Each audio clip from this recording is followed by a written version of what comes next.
Hey guys, Tush coming at you. It's 5 after 5. Just been reading some of the comments on the part 1 of the road to the rear fender repair on the rear passenger side of the Triumph.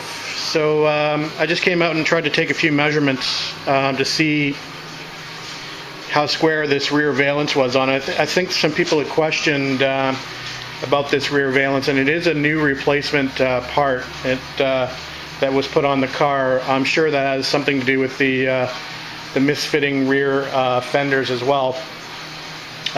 This was about an $800 piece of metal actually that was put on the back of this car. The reason that was done, and this again has a lot to do with how those fenders are fitting. I think this was before I started videoing for the YouTube Garage Gang, but so I'll give you a little bit of history on this car. So this is what the rear valence looked like before. If you can imagine the spare tire opening here in the middle where the channel is. Obviously this would be the driver's side rear valence, and you can see the holes where the bumper attachments go through. And this would be the passenger side that I'm having the problems with.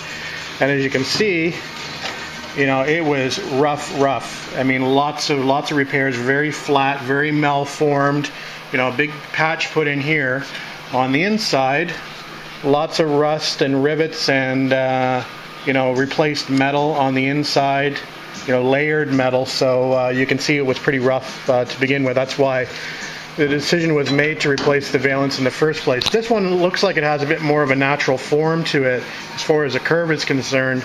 But again, it was rough on the inside as well. You can see all the pop rivets and layering of metal in there as well. So that's why I made the decision to go ahead and replace the rear valence. So I thought I'd give you a bit of history on the car, where I'm coming from anyway. And you can see that how flat that panel is. And then just for reference, I'll bring it to the back of the car so you can see where I'm talking about.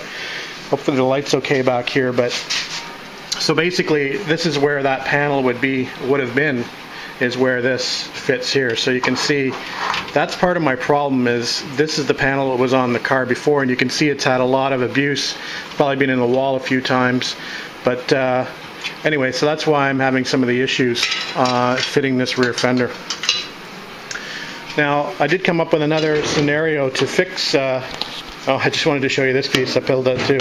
This piece was on the inside bottom of the fender. So this was like the closing piece on the inside, and you can see how mangled up that is. So yeah, this car obviously led a pretty rough life. So that's the kind of things that I was replacing in this car, and that's why I'm having some issues now with the fender fitment and the new panels.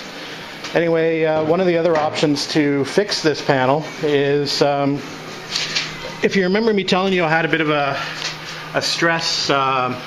You can actually see where it's dimpled on the bottom of this fender, and that's why what happened when I was trying to bring this rear fender forward, it was sort of pushing up on the panel, and as it pushed up, it wanted to crinkle this.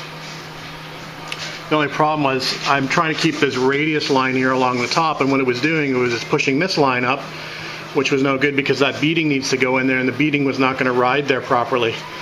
So I guess the other option would be to put and I'd heard they actually, in some cases they did this from the factory as well, they actually put some cuts, or you could actually cut, you know, I could cut a relief here, you know, maybe take a section out and re-weld that, you know, just to relieve that stress point a little bit, and then I would be able to sort of bring the back of the fender sort of in and up, and that would sort of relieve that stress. So that's another option as far as fixing this fender is concerned too, to keep, you know, the relationship of this arch here not coming out the top. See, it wants to push it up, and that won't work for my beading. So anyway, so there's another option. I did take some measurements just to see if this rear piece was on square from the top perspective anyway. So I took a measurement basically from the rear valence here where it starts up to this top piece, up to this, this is actually the fixing point for the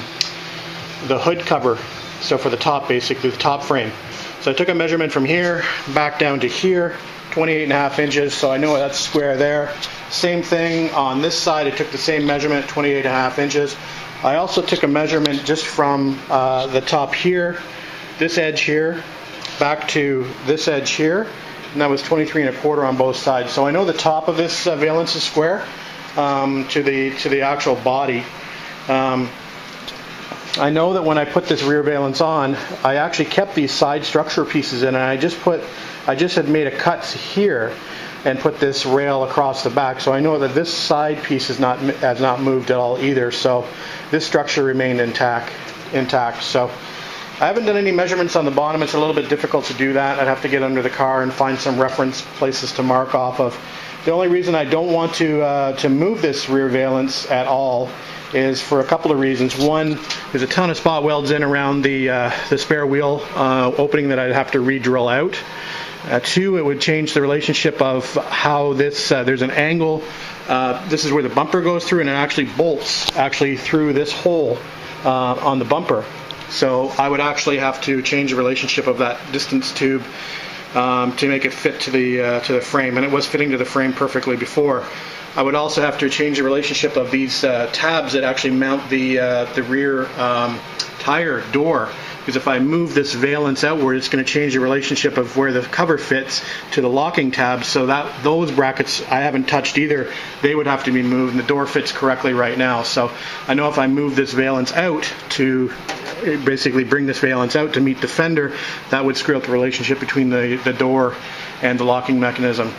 Plus there's, I don't know how many spot welds, but there's a closing piece along the bottom here that would have to be taken out for that valence to be moved back. I'd have to actually weld more metal in here along the back as well, along this flange, to be able to move that back, because it is right on the edge of where the existing trunk pan was.